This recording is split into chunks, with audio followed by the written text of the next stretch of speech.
अस्सलाम वालेकुम।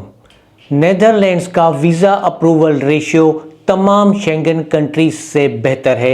अगर आजकल कोई ज़्यादा वीज़े दे रहा है शेंगन स्टेट्स में तो वो है नेदरलैंड। कुछ लोगों का वीज़ा रिजेक्ट भी हो जाता है मगर उनकी अपनी गलतियों की वजह से। पहले आपने सब कुछ अच्छे तरीके से समझना है, उसके बाद आपको अप्लाई करना चाहिए। जल्दबाजी में और बगैर बात समझे अप्लाई करने से भी वीज़ा रिजेक्ट हो सकता है। नेदरलैंड्स के वीज़ा के लिए आपकी बैंक स्टेटमेंट कितनी होनी चाहिए? आप अपने भाई, दोस्त या किसी कंपनी की या किसी और की बैंक स्टेटमेंट इस्तेमाल कर सकते हैं या नहीं? क्या डॉक्यूमेंट्स वेरीफाई किए जाते हैं जो आप सबमिट करते हैं? और नेदरलैंड्स के अलावा और कौन से ऐसे कंट्रीज़ हैं जिनका वीज़ा अप्रूवल रेशियो बेहतर है? अगर आप चाहें तो उनके लिए भी अप्लाई कर सकते हैं। और कौन से ऐसे शेंगन कंट्रीज़ हैं जिनका वीज़ा अप्रूवल रेशियो बहुत ही ख़राब है, उसका अप्लाई नहीं करना चाहिए। अगर अप्लाई करते हैं तो पैसे और टाइम दोनों चीज़ें ज़ाया हो जाती हैं। तो ये तमाम डिटेल्स आपको मिल जाएंगी इस वीडियो में। अगर मुकम्मल वीडियो देखेंगे तो सब समझ पाएंगे, अगर स्किप करके देखेंगे तो फिर आपसे कोई चीज़ मिस हो सकती है और उन मिस्टेक्स की वजह से वीज़ा रिजेक्ट हो सकता है। आपके लिए और आपकी फैमिली के लिए कौन सा कंट्री बेहतरीन है टूरिज्म के लिए या वहां पे जाके सेटल होने के लिए, और उस कंट्री का वीज़ा आप कैसे हासिल कर सकते हैं लीगल तरीके से जिसमें आपके पैसे भी ज़ाया ना हो, इन सब पे मुकम्मल वीडियो सीरीज स्टार्ट हो चुकी है। ये सारे वीडियोस आ रहे हैं इस नए यूट्यूब चैनल पे। तो अगर आपने अभी तक इस चैनल को सब्सक्राइब नहीं किया तो इसको सब्सक्राइब कर लें, बेल आइकन प्रेस कर लें ताकि जो भी नया अपडेट आए उसकी नोटिफिकेशन सबसे पहले आपको मिल सके। Step by step her topic पे बात करेंगे जो ज़रूरी है और इसको आपने समझना बहुत ही ज़रूरी है अप्लाई करने से पहले। नेदरलैंड्स का वीज़ा अप्लाई करने के लिए आपकी बैंक स्टेटमेंट कितनी होनी चाहिए? किसी और की बैंक स्टेटमेंट आप इस्तेमाल कर सकते हैं या नहीं? उससे पहले कुछ ज़रूरी और बेसिक डॉक्यूमेंट्स डिस्कस कर लेते हैं। पहले नंबर पे है प्रोफेशनल कवर लेटर, जिसमें आप रिक्वेस्ट करते हैं वीज़ा ऑफिसर को कि आपको एक वीज़ा इशू किया जाए। इसमें आपने टू द पॉइंट बात करनी होती है, सिर्फ वो चीज़ें डालनी होती हैं जिसकी ज़रूरत हो, एक्स्ट्रा चीज़ें डालने से अवॉइड करना चाहिए।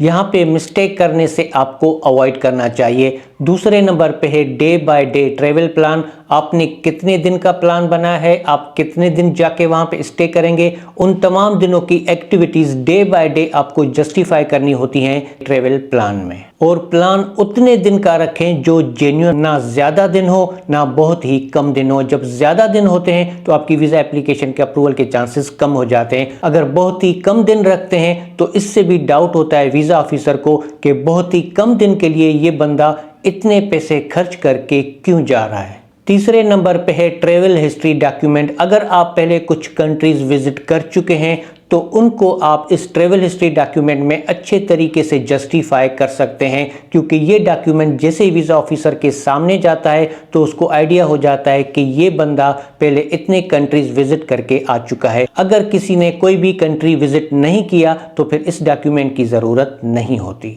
ये 3 डॉक्यूमेंट्स आप खुद भी बना सकते हैं, मगर ये याद रखें कि यहाँ पे गलती की कोई भी गुंजाइश नहीं होती। वो लोग जिनको नहीं पता कि ये 3 डॉक्यूमेंट्स कैसे बनते हैं या वो लोग जो ज़्यादा चार्जेस अफोर्ड नहीं कर सकते, उनको ये 3 डॉक्यूमेंट्स और इसके अलावा होटल बुकिंग और फ्लाइट रिजर्वेशन, ये 5 डॉक्यूमेंट्स मेरी टीम भी बना के दे सकती है। आप इस व्हाट्सएप नंबर पे मैसेज या वॉइस मैसेज करके मेरी टीम से रब्ता कर सकते हैं। डॉक्यूमेंट्स वेरीफाई किए जाते हैं या नहीं, और नेदरलैंड्स के अलावा कौन से कंट्रीज़ का वीज़ा अप्रूवल रेशियो बेहतरीन है, उससे पहले दूसरे डॉक्यूमेंट्स मैं आपके साथ फटाफट से शेयर कर देता हूं। आपको चाहिए आपका पासपोर्ट जिसकी वैलिडिटी 6 महीनों से ज़्यादा होनी चाहिए। आपको चाहिए आपका आईडी कार्ड। अगर मैरिड हैं तो फिर आपके 2 FRCs होंगे, एक बाय बर्थ एक बाय मैरिज, और उसके अलावा आपका होगा MRC। अगर बच्चे भी हैं वो भी साथ ट्रेवल करते हैं तो फिर आपके होंगे बर्थ सर्टिफिकेट्स।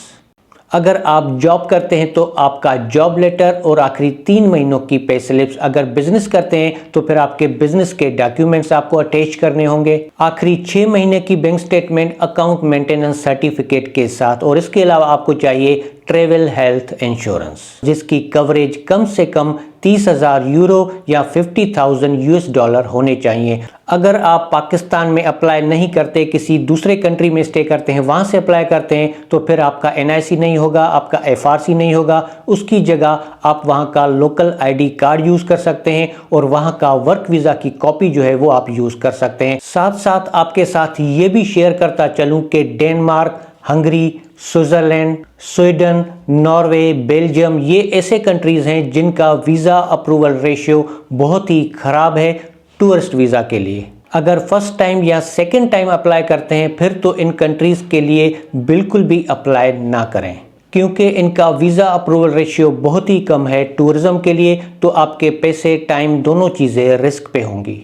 अगर वहाँ पे आपके फैमिली और फ्रेंड्स हैं, आप उनको विज़िट करना चाहते हैं, या अगर आपकी वहाँ पे बिज़नेस कॉन्फ्रेंस है, बिज़नेस मीटिंग्स हैं, तो इस सूरत में आप इनविटेशन लेटर मंगा लें और फिर आप अप्लाई कर सकते हैं। नेदरलैंड्स के वीज़ा के लिए जो आप डॉक्यूमेंट्स देते हैं, क्या वो वेरीफाई होते हैं? उससे पहले बैंक स्टेटमेंट की बात कर लेते हैं। अगर आसान अल्फाज में बात की जाए तो आपने कितने दिन का ट्रैवल प्लान बनाया है और उतने दिनों में आप कितने पैसे वहाँ पे खर्च करेंगे, यानी कि आपने बजट अपना क्या रखा है, उस बजट का डबल आपके अकाउंट में होना चाहिए।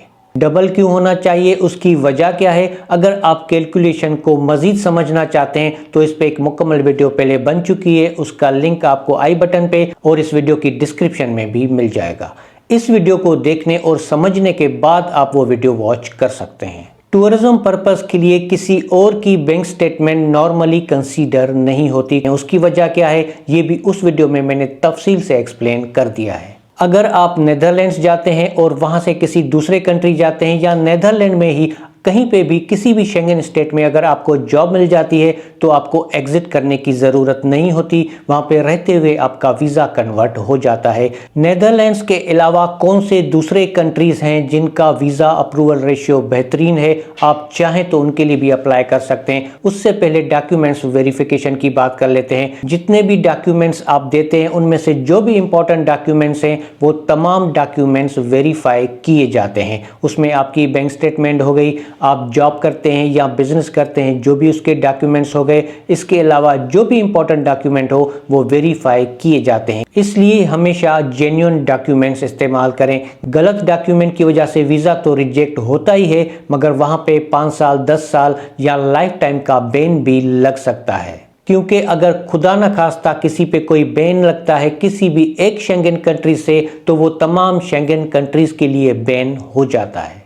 इसके अलावा शेंगन कंट्रीज़ अपना डेटा आपस में तो शेयर करते ही हैं, मगर 5i प्रोजेक्ट्स में भी डेटा शेयर करते हैं, जिसमें न्यूजीलैंड, ऑस्ट्रेलिया, यूके, यूएसए और कनाडा आता है। तो खुदा न खास्ता किसी का वीज़ा रिजेक्ट होता है तो इन तमाम कंट्रीज़ के साथ डेटा शेयर हो जाता है। नेदरलैंड के अलावा दूसरे नंबर पे है स्पेन, तीसरे नंबर पे आप रख सकते हैं फ्रांस को, चौथे नंबर पे आप रख सकते हैं जर्मनी को और 5वें नंबर पे आप रख सकते हैं चेक रिपब्लिक को। इनका वीज़ा अप्रूवल रेशियो भी बेहतर है नेदरलैंड्स के बाद। आपने अपनी तरफ से वीज़ा एप्लीकेशन स्ट्रांग रखनी है। अगर वीज़ा डिसीजन की बात करें तो वो नॉर्मली डिपेंड करता है आपकी बैंक स्टेटमेंट पे, वो कितनी स्ट्रांग है, आपके टाइज आपके कंट्री के साथ कितने स्ट्रांग हैं, जॉब करते हैं या बिजनेस करते हैं वो प्रोफाइल आपकी कितनी स्ट्रांग है, कितना आप कमा लेते हैं पर मंथ, आप कितना सेव कर लेते हैं। ये सारी चीज़ें देखने के बाद वीज़ा ऑफिसर प्रेडिक्ट करके डिसीजन लेता है कि इस बंदे को वीज़ा देना है या नहीं देना।